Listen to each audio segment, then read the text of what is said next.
Okay, how can I pose this in a child-friendly way so YouTube won't instantly age restrict my video? Yeah, this was just a colossal fuck-up. Some guy dumped the full asset repositories of nearly every major Valve title, aside from CSGO and Dota. Gotta keep the moneymakers under lock and key, right? They apparently got their hands on these files sometime during 2016, which means we now have access to every asset Valve has made for these titles, including Team Fortress 2. These files contain many unused features, like giant sentry guns and King of the Hill Badwater for some reason. Gameplay stuff that sounds really neat on paper, but certainly carried obvious flaws that prevented their official edition. These files also contain unused cosmetics, including TF2 skins. And as your local authority on TF2 skins, I figured I'd take the time and show them to you. But, just a disclaimer, I am omitting some of these unused textures, since they're pretty much visually the same as their official counterparts. Just for example, the Dead Reckoner Revolver from the Powerhouse collection went through several iterations before the final version was made. You see what I mean? Anyways, let's get started.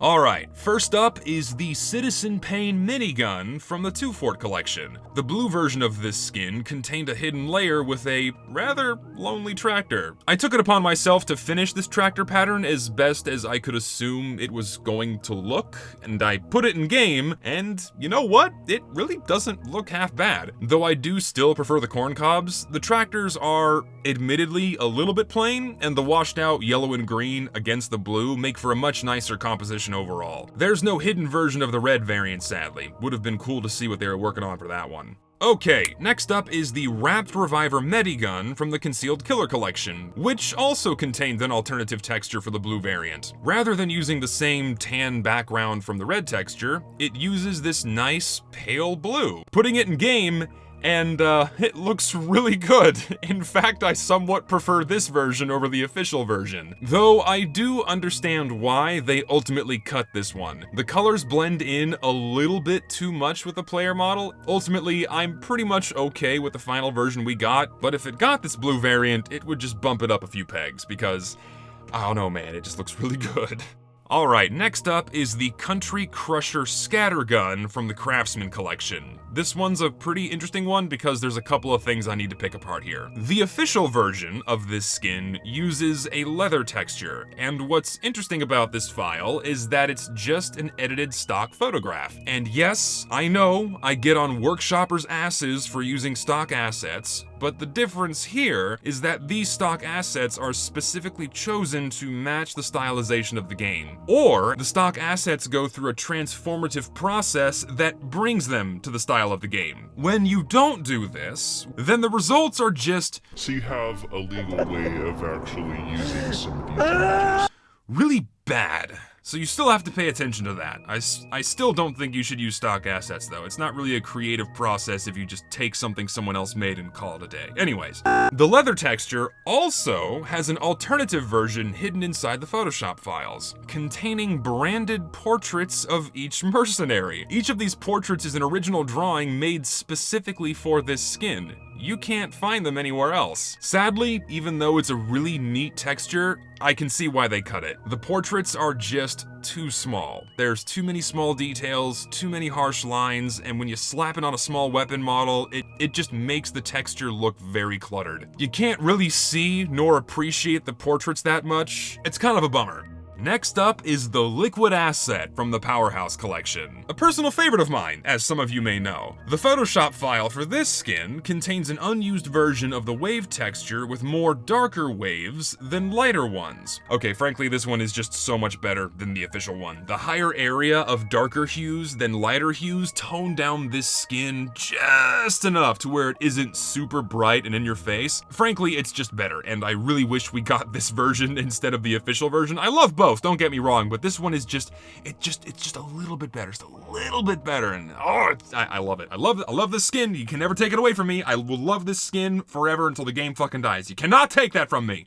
Okay, next up is a little bit of a weird one. We have the Hickory Hole Puncher pistol from the 2 Fort collection. The main texture file on this one had some hidden graffiti. Scout was here and bonk and what have you. Applying this texture in game and, it's kinda lackluster. It's a pistol skin, so you really can't appreciate the full scope of the graffiti texture unless you get a perfectly oriented pattern. Otherwise, it's pretty disjointed and busy. Had this texture been on the Scattergun, like this, well then yeah, that's a whole hell of a lot better. But the small weapon model really doesn't do this texture any favors, even with the official version. It's a bit of a dud, really.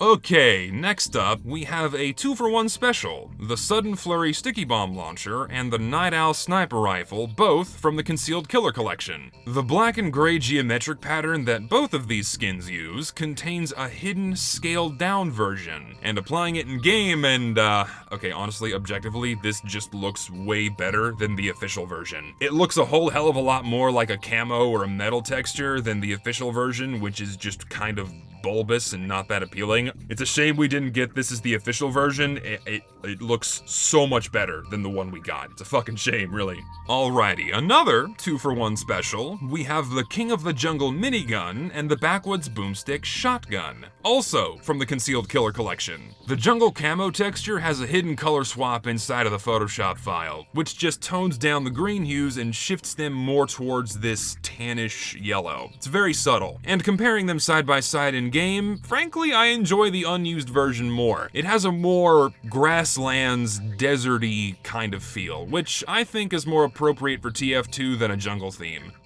Alright, next up, the Spark of Life Medigun from the Powerhouse collection has some really awesome unused textures for the red variant. Originally, it seems like they were just gonna go with a palette swap of the blue texture, which doesn't look bad by any means, in fact it looks quite good. But then, they moved on to what appears to be an early version of the lightning bolt texture found on the lightning rod shotgun and the Black Dahlia pistol. This texture was incomplete, so I did my best to finish it myself, doing what I could to mimic what I think was their ultimate vision here. Putting it on the Medi-gun in-game, and holy shit, does this look badass. It's so cool.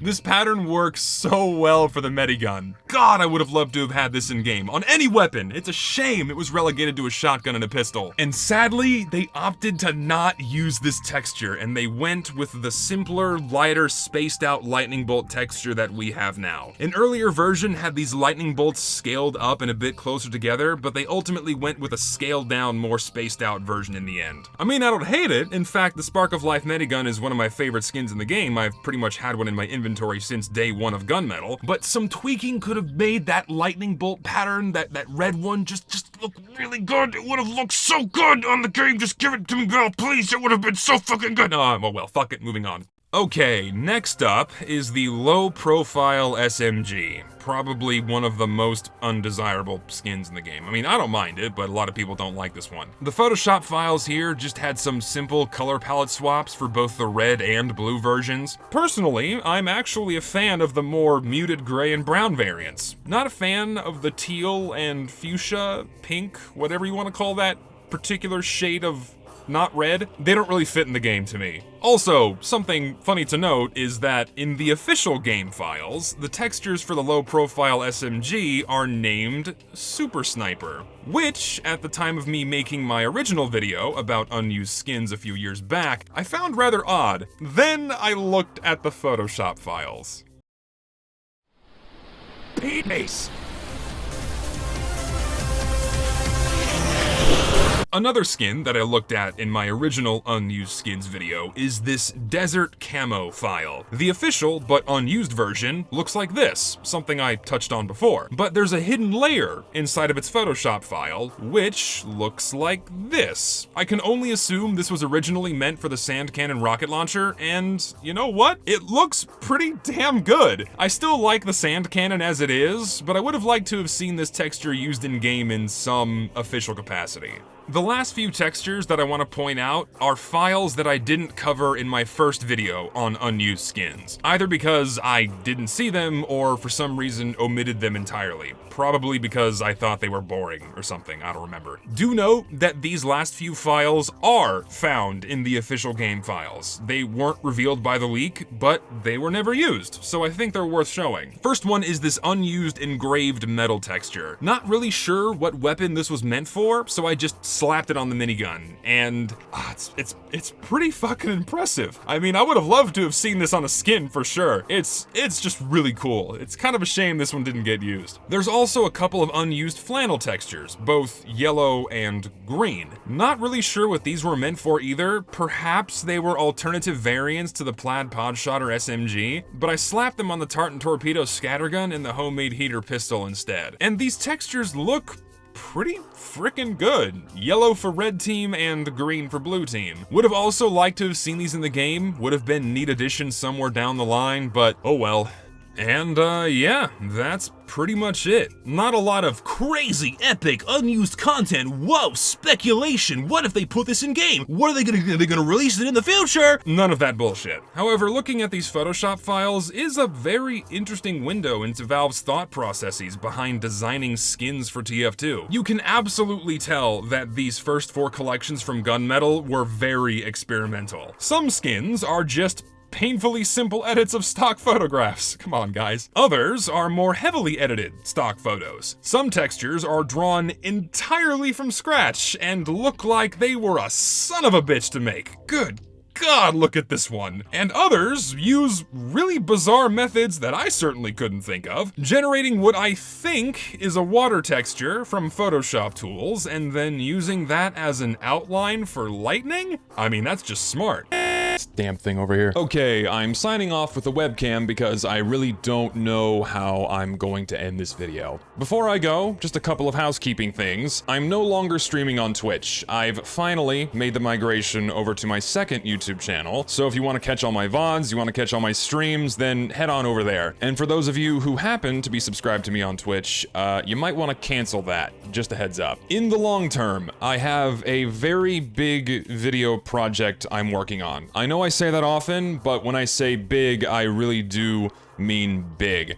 I don't know when it's gonna be done, I have no idea how long it's gonna take me to make this, so I'm asking all of you for your patience. I really do appreciate you guys being patient with me already. I know my main channel uploads tend to be very sporadic, but when this video is done, you'll know it when you see it. Keep your eyes peeled. It'll be done this year, I do promise that. Hopefully it won't take me 6 months like the last one. God. And if you want even more content from me, then head on over to my Patreon. I sometimes upload unused or just unfinished or fully scrapped content exclusively for my patrons and my Discord members. My Patreon also gives you Discord access, so if you're interested in those things, then you can throw a few bucks my way and support the channel. I really do want to thank my patrons for their continued support. You guys really do make these videos possible. It really greases the gears to have the extra bit of cash to throw around to get thumbnails and to pay for other assets I need to make these videos possible, right? You can't, this shit isn't free. You gotta pay for electricity, you gotta pay for the internet bill, you gotta pay for the software licenses, you gotta pay for the artwork you use in the videos, you gotta get music licenses, you have to commission people for thumbnails and other assets you can't make on your own. It's not cheap if you want to make really good, high quality stuff, and that's usually my goal, so I really do appreciate you guys supporting me and making that possible. This video really wasn't all that in a bag of